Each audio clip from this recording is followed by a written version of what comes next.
Good morning, everybody. It's 6 a.m. Coffee with Shanda, and I want to talk to you about how do you prioritize making money? Have you ever noticed that when you go through your day in business, you can get to the end of the day, you're like, I worked my butt off, but yet you didn't make any money. Or you maybe think you worked on things to be able to move your business forward, but yet week after week after week, you're still not seeing your overall income grow. So here's what I see often.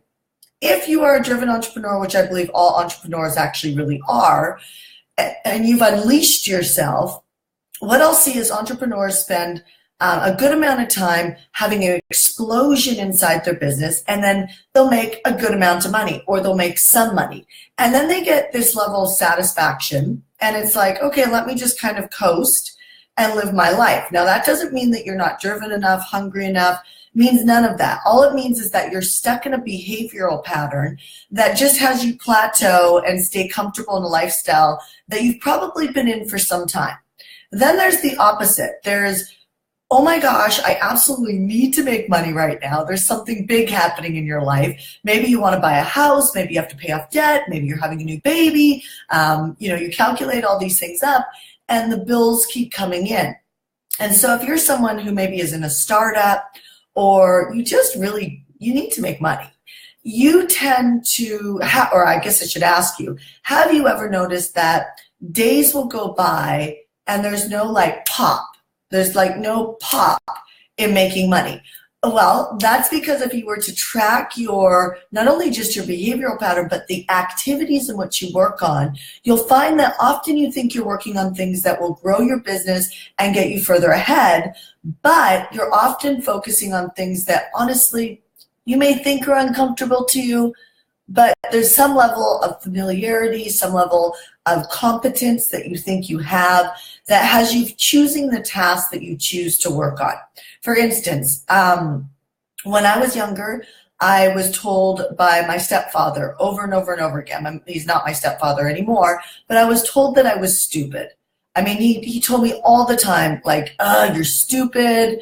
It was a regular daily occurrence. And so when I got into growing a business, I got into even school, I remember an entire year sitting underneath my desk, God bless teachers.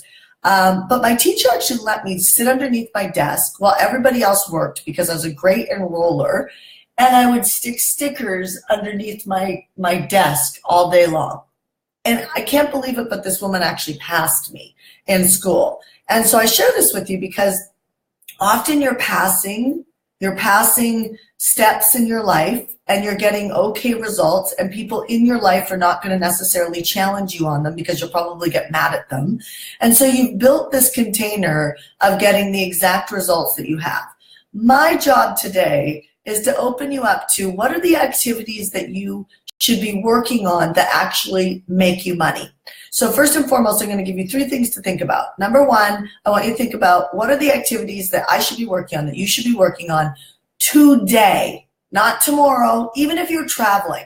Like, I stretch you in your mindset of if you're traveling or you've got your kids all day or you're sick at home, whatever the circumstances are. I want you to ask yourself, what are the activities, or what is the activity that I could actually work on today to make money? Not to move my company forward, but to make money. So there are things like, if you have an email list, you can send an email out that maybe is a very vulnerable email. If your emails are not connecting, then think vulnerability. Like me just sharing with you that my stepfather called me stupid when I was a child is actually a vulnerability piece. I could build that out in an email, and the people watching or the people reading would actually there would be a group that would have a connection to that.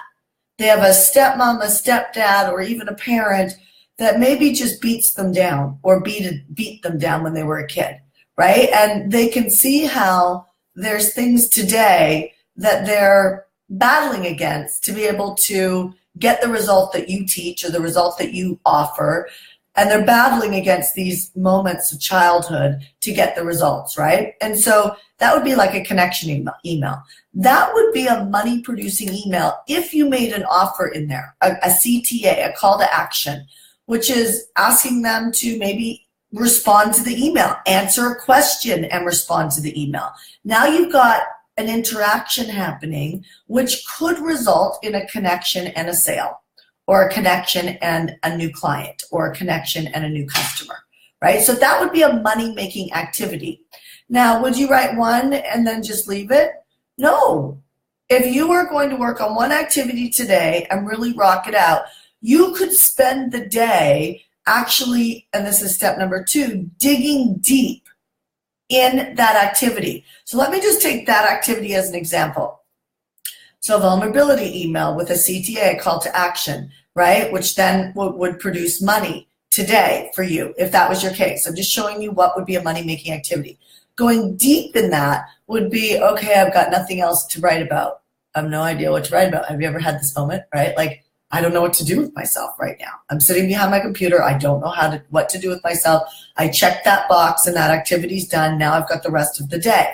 Well, you can dig deep. And so maybe call friends that you've helped with. If you have clients, call clients that you've helped and ask them about moments that, like, what was a moment that I worked with you that you just had a complete revelation, and it just like had you explode in a certain result in your life based on your help with them. And listen to their stories. Ask them to articulate them. And then ask them if they wouldn't mind if you actually reshare that story to inspire other people. Then you could write a blog or an email that would go out on a later date, right? And so you could dig down. You could look at, one of the things that is coming up in my content calendar that I'll be sharing here soon is, like, what's something that you feel really uncomfortable sharing, right? What's something that you feel really uncomfortable sharing, right? So all my content is actually scripted out, meaning that I've thought through what would be most valuable for you to actually get the result that you want to get from watching my Facebook Lives, my Instagram Lives, as far as me being a business coach, right? A business mentor. And so I script out a calendar for the month on what would create engagement, what would create a result for you. And I think about things like, what can I teach? And then this type of moment comes up every single month. What's something I don't want to share with you? What's something that I feel like does not feel good at all? And then I actually, whatever that is, I actually share that.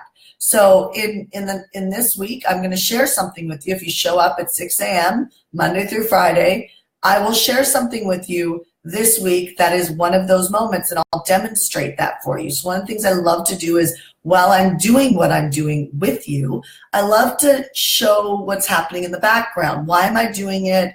Why is it here in the calendar?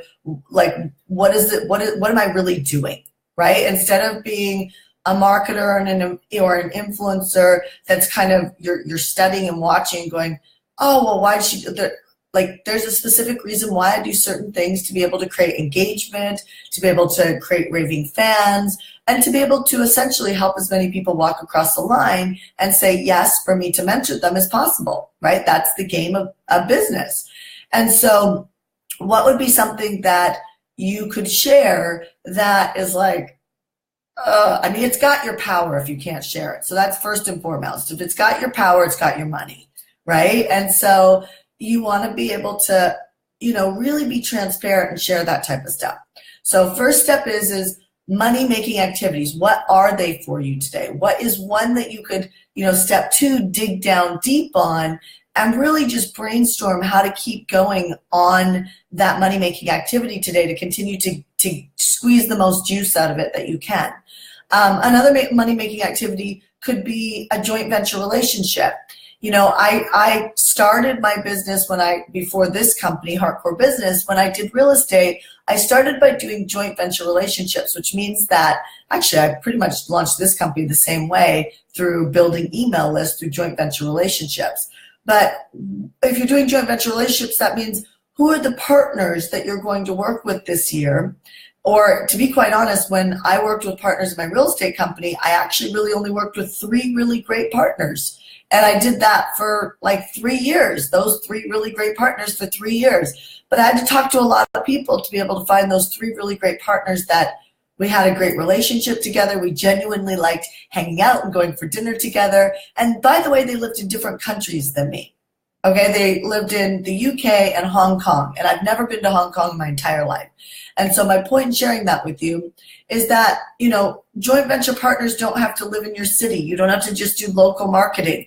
You could actually get online and you could find people today that you can serve. So instead of having a mentality of what can I get from these people to be able to gain a relationship with them so that they mail their databases or endorse me or promote me, why don't you think about what can I give these people? What can I give? And look online. And I've always found that having a mindset of generosity not only is incredible for building a tribe that loves you, but it's also incredible for keeping your client base here. Because if you're the most generous, trust me, as people leave you and they think the object looks shinier in another community or another company, they will often find that the generosity thing, when it's missing, it's not quite as easy to get ahead. So be generous. It's always worked really well for my friendships. It's worked for my relationships. It's worked for me as a daughter. It's worked for me, as a sister-in-law. It just works to be a generous person. It creates connection, likability, and when people like you, they do more for you. But it requires you to do more for them at the beginning and then hold that pace, meaning that continue to do great for people, not just after they've done something nice for you. Like, make that your way of being. So you could go deep today on a money-making activity on finding people to work with you. Let me give you a caveat. If you are broke, dead broke, it does not mean that you cannot go find people to do business with. When I was dead broke, that's how I launched my business and my real estate career, is I looked online for people who I could serve. In real estate, I looked online for investment groups. And my intention was to seek to figure out what they were looking for, not to push my product down their throat. Yeah, right? So my clients know this. I teach you how to build an email list, and then I have you ask your email list, what is it that your audience actually wants, and then match a product to what they want. When I was in real estate, I reached out to investment groups, and some of them talked to me and some of them didn't, right? Most of them didn't. But all I needed was 3 to create over $100 million in sales, which still blows my mind that even happened, right? So my point is anything is possible. I mean, I went from broke to, a major influencer in the real estate world. I went from broke to, building this multi-7-figure company in the coaching industry. I knew nothing about the industries before I started. And remember where I come from. I was told I was stupid. And I believed it to every depth that I am, right? So I just want to share with you that if you're just starting, don't allow the place that you're at right now to dictate your future. That's a very big price to pay. The rest of your life is a big price to pay, to be afraid to actually go out and have conversations with people today as a joint venture partnership. So what we're talking about is, how do you monetize your activities today? So what is a money-making activity is step 1. What is a money-making activity that you can do today? Not one that brings in money in a year from now, 6 months from now, something that's going to bring money in this week or within the next 90 days. What is a money-making activity that you can do right now? Okay? And blogging is not that. Okay? Blogging is a long-term approach to be able to create income. It's building email lists. It's doing joint venture partnerships. It could be speaking on a stage where you can make an offer right now. Those are money-making activities for today. It could be sending out an email to your database and making an offer. Those are money-making activities for right now. Second thing is dig deep. Go deep, get intimate with whatever activity that you're working on. Trust me, if you sit with it long enough, you're going to see a new avenue, back alley, road, highway that's going to open up, and you're going to see something you've never seen before, and you're going to be able to take that activity deeper and get more out of your time. You're going to become more masterful at it. So get more out of your time investment in that activity. And the third thing is manage distractions. Okay, I want you to manage distractions. So I hate to say this, somebody's going to get mad at me for this, but sometimes your kids can be a distraction. I mean, I actually have a banana here right now because sometimes my son wakes up and my husband doesn't grab him quick enough, and he comes running out here with Coffee with Shanda, and I wanted to make sure that I taught you something valuable today that could actually have you convert income, right? In fact, I would love you if you just go up and share right now this Facebook Live or tag somebody on Instagram to be able to share this message with them right now and make a difference and be generous and make a difference right now for somebody else, right? It was that important for me to make a difference for you, and that's why I brought a banana. Because my son could come running out, and if he comes running out, all of a sudden my son becomes a distraction, and now he takes away from my attention to be able to deliver great information to you this morning. And you got up, whatever time or whatever time zone you're in, you're either up late right now or you're up really early or you're in the middle of your day, but you took time out to be here with Coffee with Shanda. And so I want to manage my distractions so that I can be here for you and deliver on what I said I was going to do. You have to be able to deliver on what you say you're going to do for yourself. So if you're going to create income today, you're going to create real money today, then you need to manage your distractions. Find your banana for the day. So your children sometimes can be a distraction. Your wives, your husbands, they can be distractions, right? So I have an agreement with my husband. 6 a.m. Coffee with Shanda is my time with you, which means that he manages our son, right? And he doesn't have to do it perfectly, but he manages our son. Right? When I'm doing, the zone event, it's like I'm focused on the zone event. I create agreements with my husband to give me the space to do that. We just hired a new, we're actually right now hiring almost a person every week or every 2 weeks inside of our company as Heartcore is growing so fast. But as that happens, I'm watching, husbands and wives make agreements. They're managing their spouses to be able to come on and put in the effort to be able to grow something. So manage things around you. Manage the fridge. If you can't manage the fridge, get out of your house and go work at a coffee shop, go work at a park, find whatever you have to do. You get the point. But my point is that stop doing the laundry, stop arguing with your spouse, stop trying to hide behind your children to say that you can't create money today because you have all these things going on. So here's my stretch for you today. Whatever is going on today, if you are sick, if you are traveling, I love traveling. It is the most productive time that I have inside of my business, hands down. I have people in my mastermind that live in the UK that once a month book a very expensive airline ticket from the UK to America just so that they can get a ton of work done and work on the plane.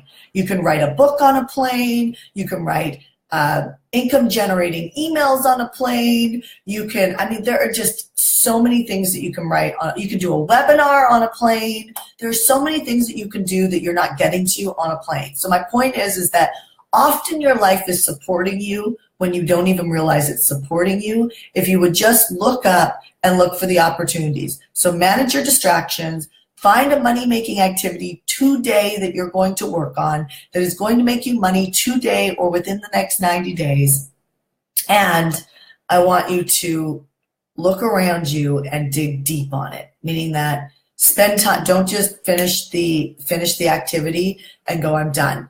Trust me, if you stay in it and think, how could I still write more emails? How could I still find more joint venture partners? For you guys who are my clients who are doing interview series and online shows right now, if you just spent your entire day looking for influencers, I guarantee you could contact 200 today. You could fill an entire show today and tomorrow if you chose to get out of the way.